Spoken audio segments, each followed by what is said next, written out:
Hey guys, welcome to episode 18 of Ask Jungle Scout, the show where we answer your top FBA questions. If you've got any questions you'd like me to answer them live, make sure to drop them in the comments. We've also got a few other questions submitted by our audience, including whether or not to use a supplier's photo on your listing. Stay tuned.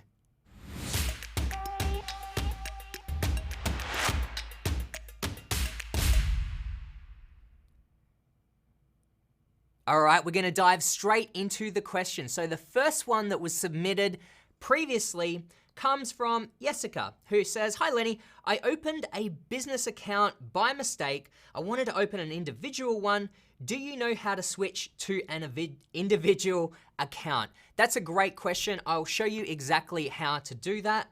So for that one, we're going to go over to Seller Central, and on Seller Central, essentially you just go to the settings, up in the top right corner, come down to account info, and then from there you come over to your services, manage.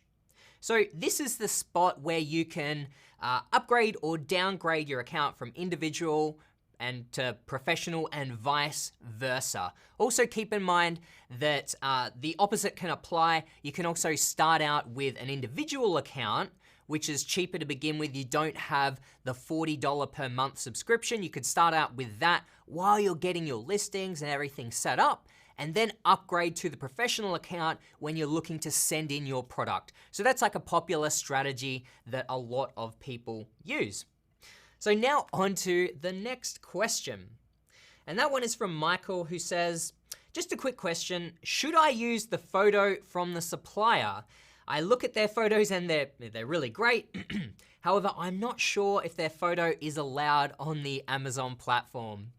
So what I will say here is that I do actually see a lot of people that are just taking the same photo that they found on, let's say, the Alibaba listing or that their supplier has, and they've used it on their Amazon listing.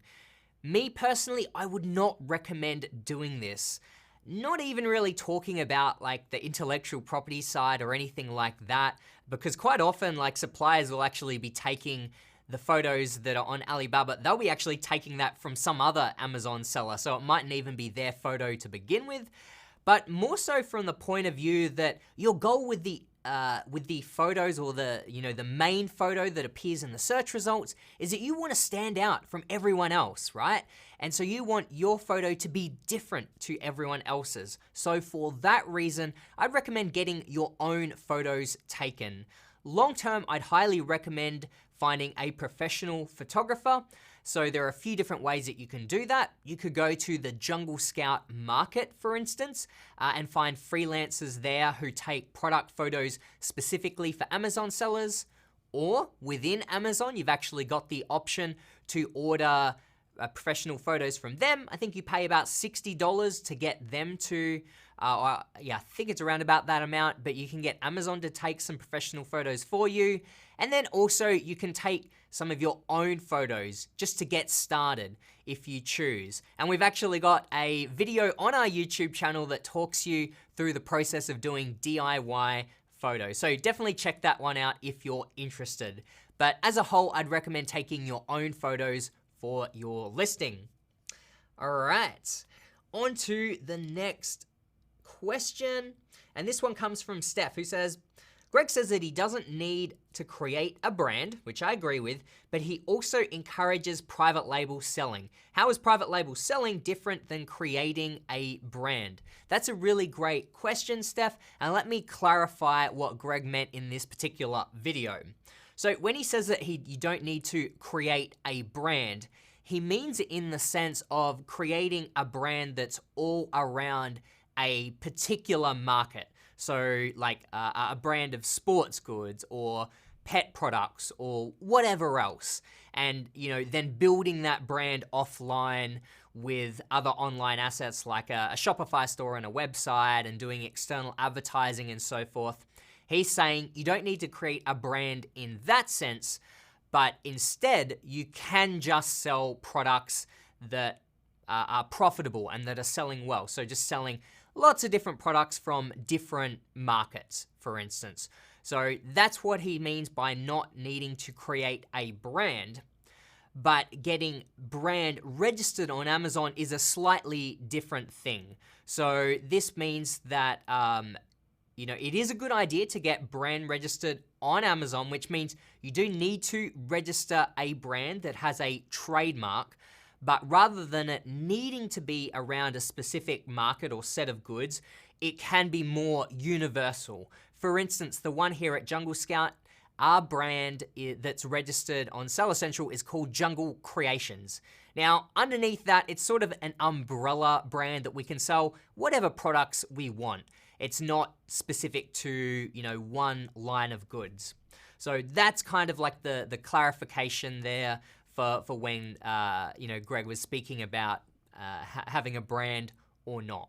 And I also just want to mention while I'm talking about this, that either option does work, because we still get that question all the time. Should I build a brand or not? Honestly, there are pros and cons to both. There are advantages to building out a product line or in a particular market. One of the advantages is if you are looking to sell that brand down the future, it may be worth more because it is more specialized or more niched versus just a brand that has lots of different products.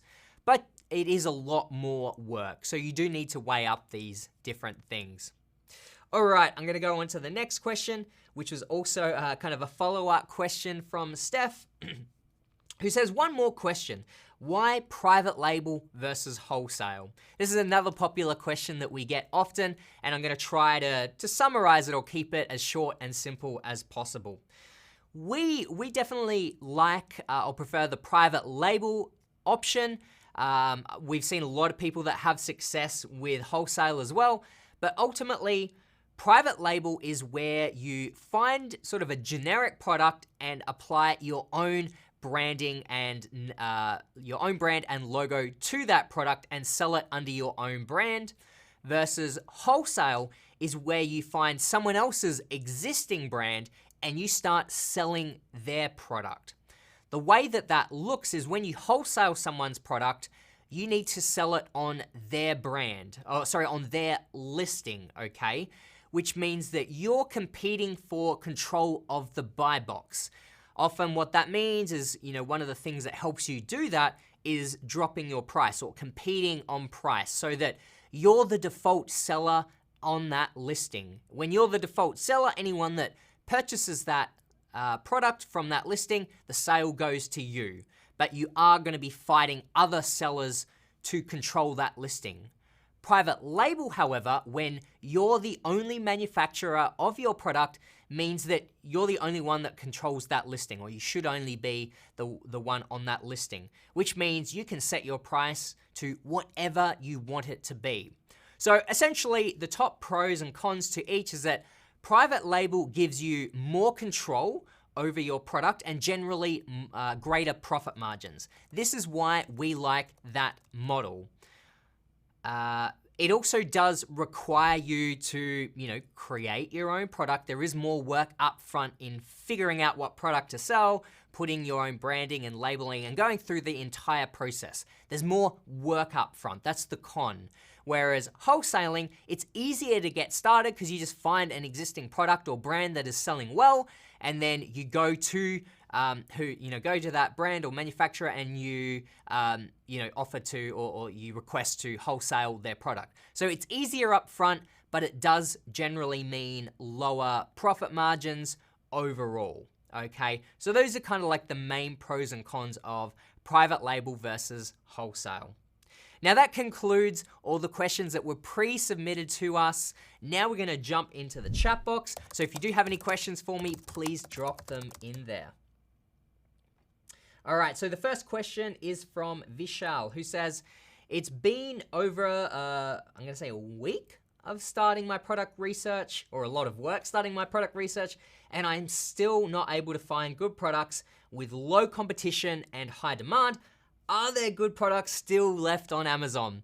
We do hear people saying this question quite a bit, and I do have to admit, and it's the same answer I give each time, but it is a lot of work finding a product on Amazon. This is ultimately the foundation of your business. It's a good thing that it's hard, because if it was easy, then everyone would do it, right? And it really would be oversaturated because everyone would be doing it. So it does take a lot of time. I think you're trying to say that it's been a week of doing product research. It's very common for it to take 2, 3, 4 weeks. It can take quite a long time, but I do urge you to stick with it and continue on with the process. Stick with the guidelines that we give you. Feel free to bend the rules and the numbers that we give you. Try different product research methods, and I do believe you will find a product. It is not too saturated. The Amazon market continues to grow, which means that there's gonna be more demand for products like yours. So keep up the process, stick with it, and I do believe you will find a product to sell. All right. Okay. Another question from Vishal is, I have $1,300 to start with.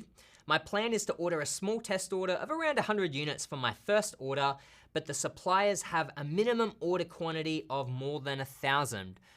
What should I do? This is a good question.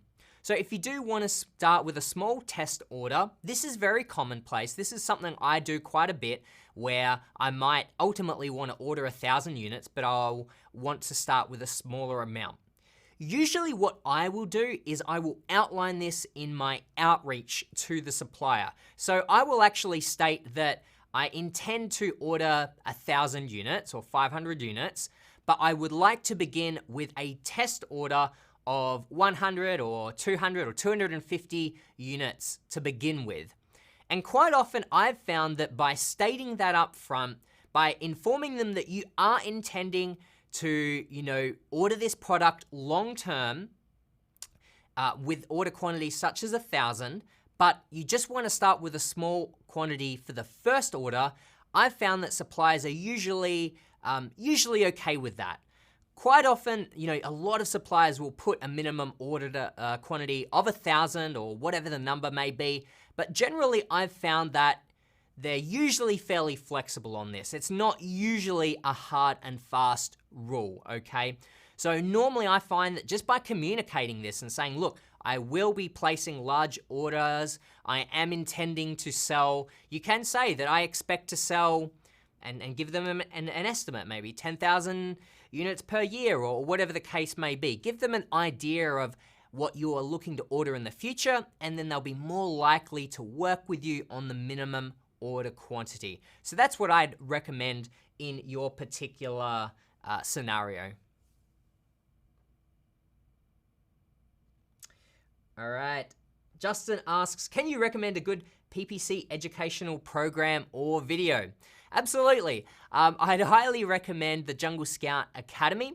So if you're a Jungle Scout member, you get access to our academy that has a whole section on selling on Amazon A to Z, which includes a PPC section, or I believe we're about to actually release that one. So that one's coming out very, very shortly. I think I'm gonna say within days, definitely within a week. So I recommend checking out that one. In the meantime, I'd go to the $1 Million Case Study here on YouTube. Just click onto our homepage, go to playlists, and go to the $1 Million Case Study Season 4. There's one or maybe two really great episodes there where Greg and Rolando run through how to set up PPC and then optimize those campaigns. So those are the two places that I'd recommend. We've actually also got some more PPC content coming out on YouTube in the next, I think it's about maybe 3 to 4 weeks from now. So keep that in the back of your mind as well. But $1 Million Case Study and then Academy within a couple of days are my recommendations for PPC. All right. Okay, so Shayna says, hello Lenny, should we buy for 4 to 6 months due to coronavirus delays to make sure that we're not out of stock? Thanks, and you rock. I appreciate it. That's a great question. So what we're finding is that factories, or some factories, have finally, been able to go back to work, which is great. To be honest, it's like I can't give you a hard and fast answer for this because, the honest truth is no one really knows how this is going to play out. But I don't think that's a bad idea, buying more stock to make sure that you're not out of stock if factories shut down the track. 4 to 6 months, I personally probably wouldn't order quite that much. I don't think it's a bad idea. If you've got the cash flow to support that, I would say go ahead. But the trouble with ordering large quantities is that it can, really deplete your cash flow, and then you've got no cash on hand to be able to do really anything. So cash flow is very important, and ordering too much inventory can really affect your cash flow. So that's something I would keep in mind. If you've got the cash flow to do so, then go ahead. If you can afford to do that but still have cash available, then go ahead. If you don't, I don't know whether I'd necessarily recommend using all of your cash to, tying that up in, 6 months worth of inventory. The other consideration is that the more that you have, you then start to risk paying extra in monthly and long-term storage fees on Amazon, which can be quite high. So if you do want to pursue this, I'd maybe look at storing the bulk of your additional or surplus inventory at a different warehouse in the US. There are plenty of options that you can look up that will store your inventory for you at a significantly cheaper rate than Amazon will. And then you just send that in, or, let's say for number's sake, you send in 5,000 units. Maybe you send 1,000 into Amazon at a time every whenever, 6 weeks or so as you need it. So that's what I'd recommend if you are going to pursue this. So hopefully that gives you a couple of options that I'm thinking. All right. When is Jungle Scout going to include basic tools such as index, checker, and a keyword processor, just as with your competitor? So when you say index checker, I'm assuming that you're talking about a rank tracker, which in fact we do include within Jungle Scout. We released this one a few months back. So you can actually go into Jungle Scout. We've got a rank tracker where you can actually track your keyword rankings for your own products or your competitors. I'm presuming that's what you're referring to. So that one is actually included within Jungle Scout. If you remember, you can use that one immediately. And the other thing you mentioned is a keyword processor. I'm not entirely sure what you mean by that one. We do have a keyword tool which allows you to do keyword research. Then we also have and then save those keywords, organize them, export them, etc. We do also have a listing builder which allows you to take those keywords and then apply them to your listing. But I'm not sure if I'm covering what you mean by keyword processor, but if I'm not, please let me know in the comments and I'll try to address that. Or if it's not something we offer right now, we'll definitely take on that feedback. Okay, so the next question is from Danny, who says, I'd like to start selling at a professional Seller Central account on Amazon, but I've not had a business yet. Is this possible? So as I was mentioning with one of the earlier questions, you can absolutely sign up for a Seller Central account now. You can sign up straight away for a professional account, which is $40 a month, or you can sign up for an individual account, which is free, and then it's basically like a 99-cent fee per product that you sell. So basically, if you're only selling a handful of products, go with individual. If you plan to sell more than 40 products a month, which is most people, if you're looking at this as a serious business, then you want to go with the professional account. However, it does take a few weeks, maybe a couple of months or up to a couple of months in order to find a product, get it manufactured, get it sent into Amazon. So the option that you can do is start up with an individual account so that you can get your Seller Central account created, you can play around with it, set up listings, and then upgrade to the professional account when it gets closer to the time of you selling. So that is another option that I've seen quite a few people use. But to answer your question, yeah, you can absolutely set up your Seller Central account before you begin your business. All right, next question. Okay, so Adam says, how do I create my shipping plan knowing that I have 2 variations, do I select the ASIN parent of the two childs? No, what you would do, so just for those of you that don't know, when you set up a listing with variations, let's say that you've got 3 colors, red, orange, and blue. What that will actually look like inside of Seller Central is that you have what's called a parent ASIN, which is just the parent, and then below that there's like child ASINs, which are the 3 different colors. And so that would actually appear as 4 separate listings inside of Seller Central. When you're going to create a shipment for these, you actually choose the child ASIN so that you're specifying exactly which variation, or in this case, color, of the product that you're sending in. So use the child ASINs, not the parent. All right, let's see. Okay, so this next question is, I have found a product and I'm considering the same product with 2 different modifications. I believe that it will sell. How should I approach this? Thanks in advance.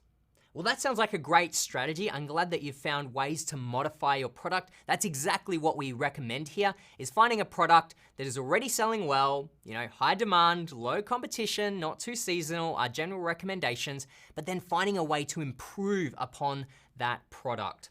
So that's exactly what we'd recommend.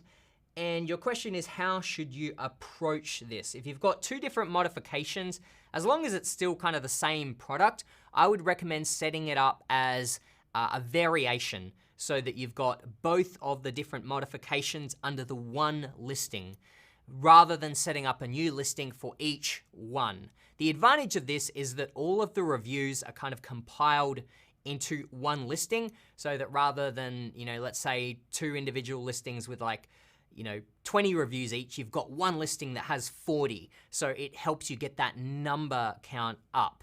And then also they can kind of cross-promote each other. So sometimes one of the variations will rank better under a keyword. People will click on that one, but then they might see that you offer another variation, and maybe that one costs more and is more suited for that person. So they'll then click onto that one. So it's just kind of like, and it's also just kind of like neater, tidier, easier, kind of having them all under the same listing. So that's what I'd recommend. If you had any other questions or more specific questions on how to approach that, then let me know in the comments. All right, Vishal says, thanks a lot, Lenny. I'm glad I was able to answer your question. All righty. And, great to see that you're tuning in, Steph. I didn't know if you'd be watching today, but I'm glad that you're able to see your question answered. So the next question is also from Vishal, who says, one more question. Should I start selling in the Amazon US or the Amazon UK as a beginner? I know US is a larger market, but so is the competition larger. What are your thoughts on the UK? The UK can be a really great market to start on. What I would say, if you don't have a preference, then I would probably still start in the US for the reason that it is a larger marketplace, and I think it's a little bit easier to get set up, like, business-wise. You do have to contend with VAT in the UK, which makes it that little bit trickier. We've got some good resources to kind of like help you guys out if you are considering selling in the UK. For instance, check out on our YouTube channel, the $1 Million Case Study. I think it's like season 3, which is selling in the EU. So we do have an episode there where we talk about that and some of the considerations there. But so it is doable for sure, but it is just an extra step in the process. So the US has like kind of that one less extra step. It's a larger marketplace, more demand for products. So I'd personally start selling in the US if you're just a beginner.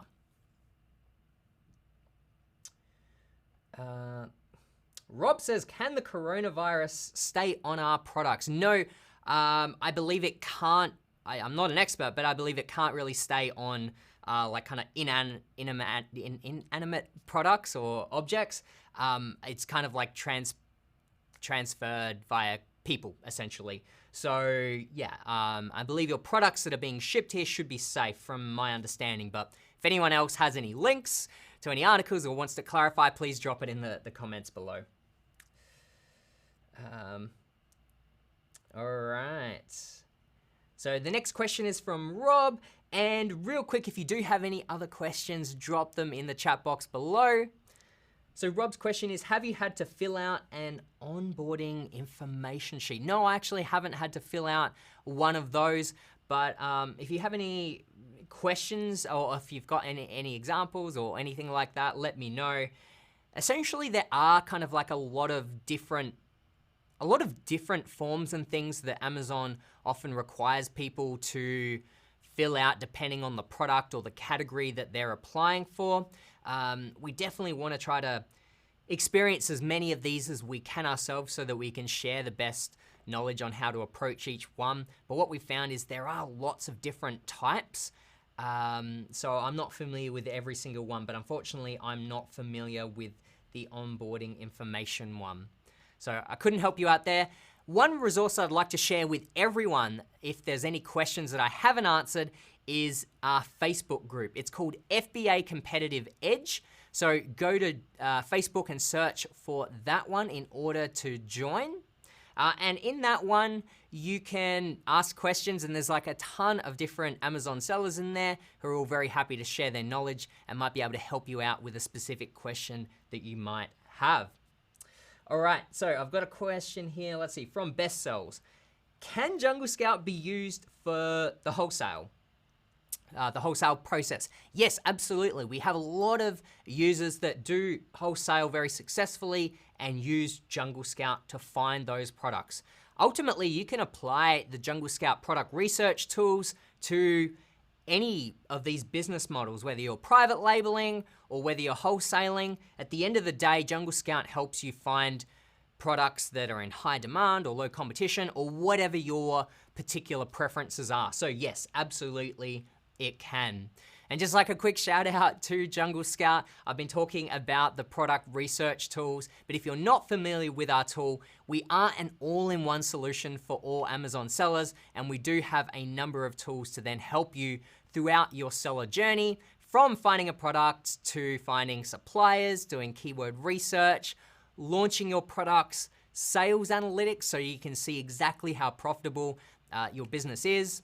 We've also got an inventory manager. I know that's sort of relevant to the question earlier about ordering lots of inventory. Our inventory manager will help you stay on top of exactly how much inventory you should order each time. And it's quite a smart process. It essentially takes into consideration your sales history, and you can look at either recent trends if you've been selling a lot in, say, the last week or the last month, or you can base it off of your sales history over a longer period of time, like 60 or 90 days. That way, you get more of a longer term view of the average amount that you're selling. So our inventory manager is really great for managing some of those inventory questions that I mentioned earlier. And also we've got a lot of educational information inside of Jungle Scout as well, the Jungle Scout Academy, which I've mentioned today. All right, let's see. I've got another question here. Considering selling in the Netherlands, any suggestions on what sort of products to launch in a fresh market? I don't actually have any specific products or categories that I'd recommend. I'm not familiar with selling in the Netherlands, but one thing that I can share here that I do know about is like selling in Australia, because that is still a very brand new market. You know, there's not enough sales and growth within Australia for, even Jungle Scout to create sales estimates and so forth, because we need more data in order to be really confident about, creating sales algorithms and so forth. So, Australia has been kind of a wide open market. You can sell really just about anything. So in my approach to finding products to sell in Australia, I've been looking to other successful online marketplaces that exist in Australia, looking at what's popular or what's selling on eBay, or there's another one called Gumtree, which is I think basically like Craigslist in the US. And so looking at some of these retailers, other retailers that exist in Australia, looking at the bestseller lists in those.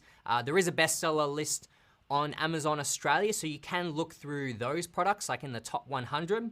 So really just kind of going or thinking outside of the box, just figuring out what is it that people are looking for in other marketplaces in that country. So that's probably my best advice to you in a fresh new market that doesn't have Jungle Scout or any other product research tools or any other way to determine what's hot on Amazon. All right, let's see. Next question. Okay, when looking in the supplier database, it finds suppliers that have nothing to do with the product. Is there a way to look for suppliers in the US? So one thing to note with the supplier database is that it solely looks at suppliers in the US. We do this by capturing the US import records, which is all free public information. And so when you search for either a product or a company or whatever else, it's matching up to US import records for that particular company or supplier and so forth. Sometimes what you might find is if it shows a supplier and it doesn't seem to have anything to do with the product that you're searching for, maybe that parent brand might sell different products, and so they've got suppliers for different areas of the market, or like different products or product categories that they sell in, but perhaps it's not displaying information for the specific supplier that you're after. Keep in mind, supplier database is a fantastic tool that can really help you track down suppliers, but do note that it doesn't work every single time. You know, I've even noticed that my own supplier, or for like one of my products, isn't listed in supplier database for some reason. But we are literally just accessing the import records that are available. So if you can't find a supplier, then there aren't import records for some reason. So do keep that in mind. Okay, so Steph says, I often hear the importance of getting sales in before Q4. Can you explain this? Is it just to get in for increased sales, or is there a difference to selling Q4? All right, so when people talk about increasing your sales before Q4 even starts, one of the main reasons for this is to help improve your keyword ranking, okay? So when Q4 hits, there's just an increased amount of traffic across the board all over Amazon. So people are gonna be searching for whatever they're looking for and then buying. And most people, I think, will just be buying from like the top results or the first page of results. It's usually where like most people make their purchasing decisions from. So if you're ranking on page 2 or 3 or further, you're not gonna benefit as much from Q4 because people aren't discovering you. So that's why people say, like, leading up to Q4, you know, run some coupons or PPC, extra PPC, or just whatever you need to do to get more sales, increase that sales velocity so that you can improve your keyword ranking so you can get on that first page of results, or ideally in the top few listings, so that when all of those extra eyeballs come, your product is front and center. And you're gonna get those additional sales. So that's kind of like the main reason to increase your sales leading up to Q4. All right. Tammy says, is there any JS apps I can use on my cell phone? We don't have a specific app for the cell phone. There's just a lot of information that's displayed in Jungle Scout, and it's very hard to display that on a mobile phone. However, you know, lots of users have made that suggestion or have requested that. So this is something that we are working on behind the scenes, but we don't have any timeline for that as of yet. Jacqueline says, when is the next bootcamp training? So this is a paid course that's run by the one and only Greg, and we have completed our first cohort or group of people that went through the course. We did have closed doors because one of the main things within that is that people would get more one-on-one type coaching with Greg and with Rolando, who's also running that as well, if you remember from the $1 Million Case Study. And so that was one of the big things within the bootcamp. I am excited to announce that we will be reopening the boot camp again. If you'd like to submit some interest to that, go to freedombuilderbootcamp.com and you can register your email there to get notified when we open the doors again. It's not too far away. It's it's going to be somewhere within the next 1 to 2 months. So we will let everyone know. All right. Thanks for the suggestion there, Tammy. I won't read that out, but I will pass that on to our product team. All right. Let's see. Next question is from Pinarello. He says, if I'm the only FBA seller of a product, will I be automatically listed on page 1? Or should I still run PPC? So there's kind of a couple of parts to that question. If you're the only FBA seller of a product, that's great. That's generally the case with a private label listing or product. That doesn't guarantee you'll be listed on page 1. Basically, your page rank will be determined is based off of the keyword. So there's, dozens, hundreds of different keywords that people could type in order for your product to appear. And you're going to have a completely different ranking depending on the keyword, right? So your goal is to rank highly for as many different keywords as possible so that there's lots of different paths or ways for people to find you, okay? So there's never really any scenario where you're, automatically ranking on page 1. So that's the first thing to keep in mind. You need to work to get ranked on all of these different keywords. Really, how does that work? Well, Amazon takes into consideration relevance. So first you need to be relevant to that keyword. One of the best ways to help improve your relevance is to have that keyword throughout your listing. Your title, bullets, description, in the back end of Amazon. So that's the first thing to qualify. Next, you need to start getting sales underneath that keyword, organically or through PPC. So this is where it comes to the second part. Should you run PPC? Yes, absolutely. That's one of the best ways to help you rank for a keyword, because even though you're going to be paying to get that exposure to begin with, as you start to get more and more sales, that tells Amazon that, yeah, this is the right keyword for this product, and then you'll start to rank organically higher and higher for that keyword and start to get more of those free organic sales. And then just in general with PPC, I'd highly recommend running PPC all the time. I never really find any times that I turn it off. Because it always helps you get additional sales. At the end of the day, you're getting extra sales and you've got this long-term benefit of increasing your organic rankings. So hopefully that answers your question. All right, let's see. Thanks. If you want more information about the coronavirus, check out the link below.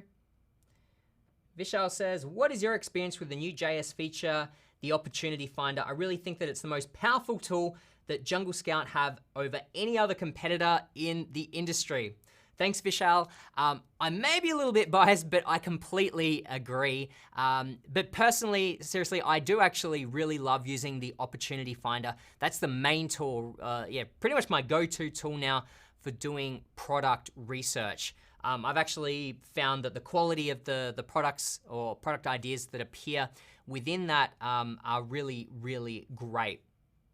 So I'd highly recommend using the Opportunity Finder for sure. I'll quickly give you guys a demo of that one. So I'll just switch to my screen here.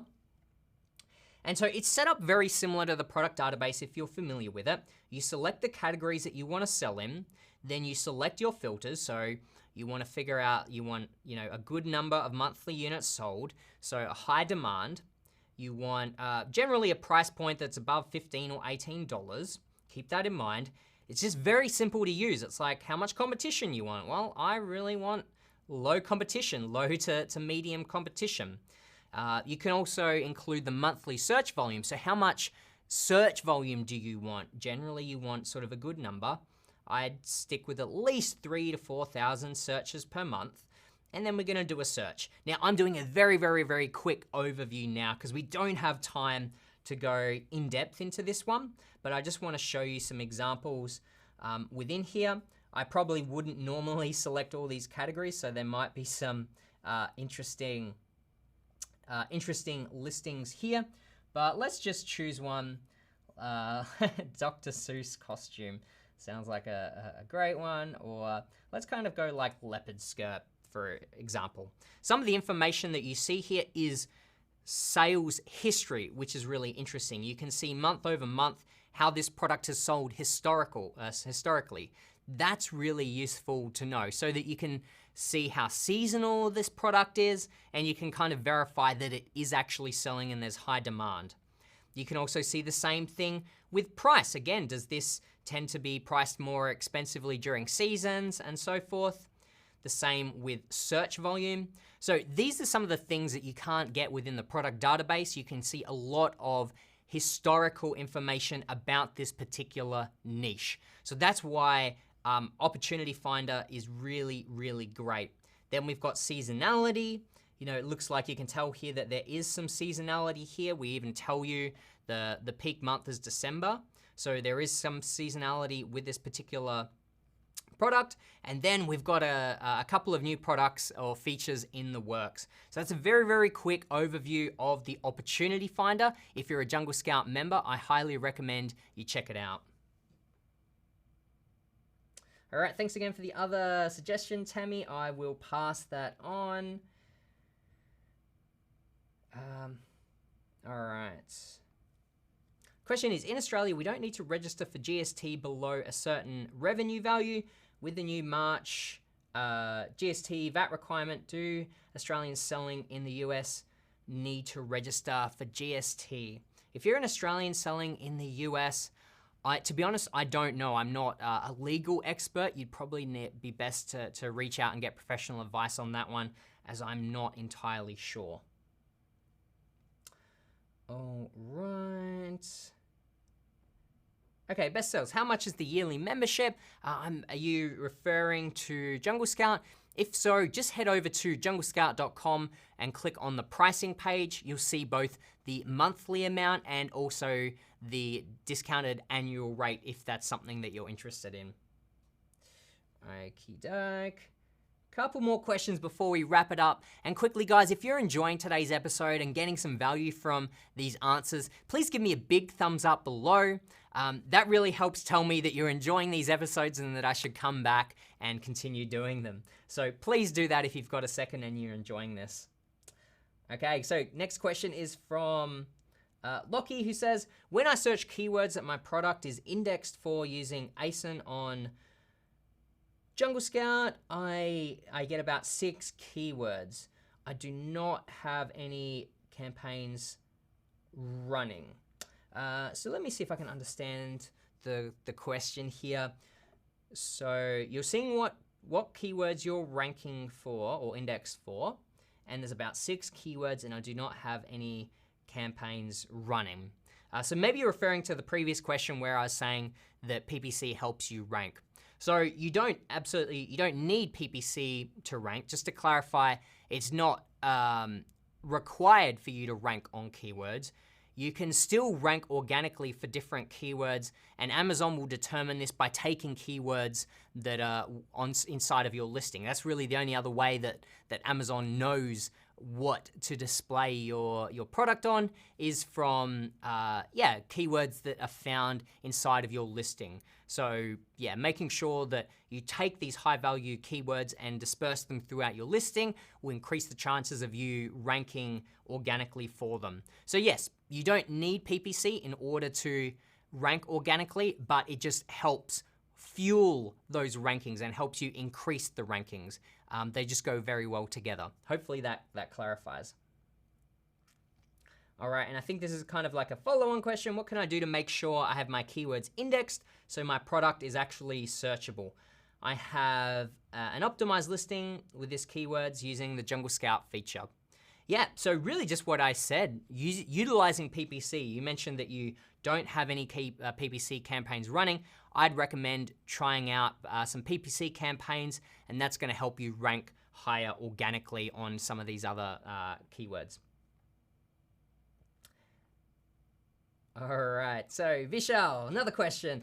Who says, one last question. How do you validate your products to minimize as much of the risk as possible and increase your chances of success?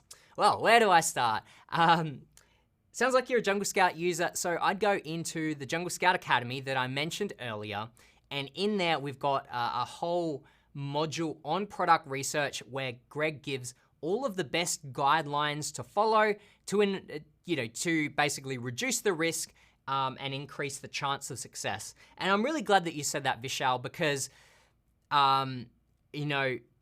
even Jungle Scout, it's not like a magic bullet that will guarantee you're gonna find a profitable product and make millions of dollars or whatever else. What we do is give you the best chance of success. We give you the best chance of success versus like going out blind and just picking something random, okay? We give you all the data to help you make an informed decision, but ultimately what we're doing is just increasing the chances of your success. And if you follow our education and the guidelines that we outline, like in the academy or even the $1 Million Case Study here on YouTube, if you're not a Jungle Scout member, then that just helps increase your chances and decrease the risk. So we're always just trying to decrease risk and increase your chances. That makes no guarantees. You still, need to put in the work and, take a leap of faith at some point. But yeah, we want to put you in the best position possible. All right. Tammy says, when you look at a specific item on Amazon and it gives you sales stats on the Chrome extension, is this info for the item or for that specific seller? That's a good question. If a listing has multiple sellers, the sales estimate on the Chrome extension is just giving you sales for the entire listing. So that's all the sellers combined.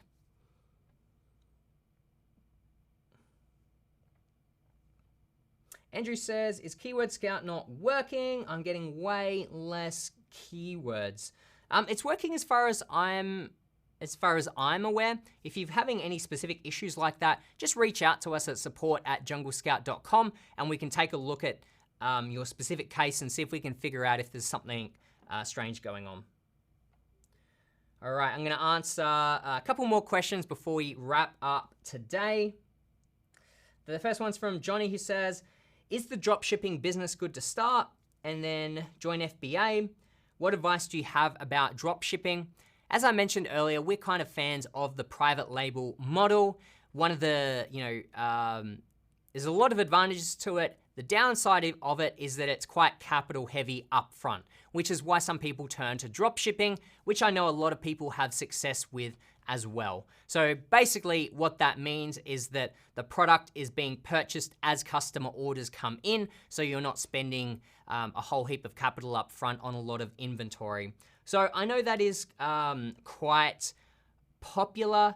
I don't have any personal advice because I haven't tried that model myself, but I do know that a lot of people do and they have success with that. I know a lot of people just do that to start testing the waters and to understand the process. So I think it's probably valuable from that perspective.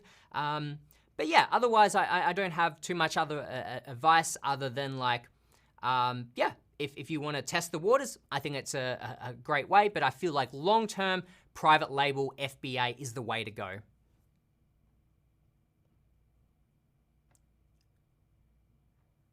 All right, okay, let's see.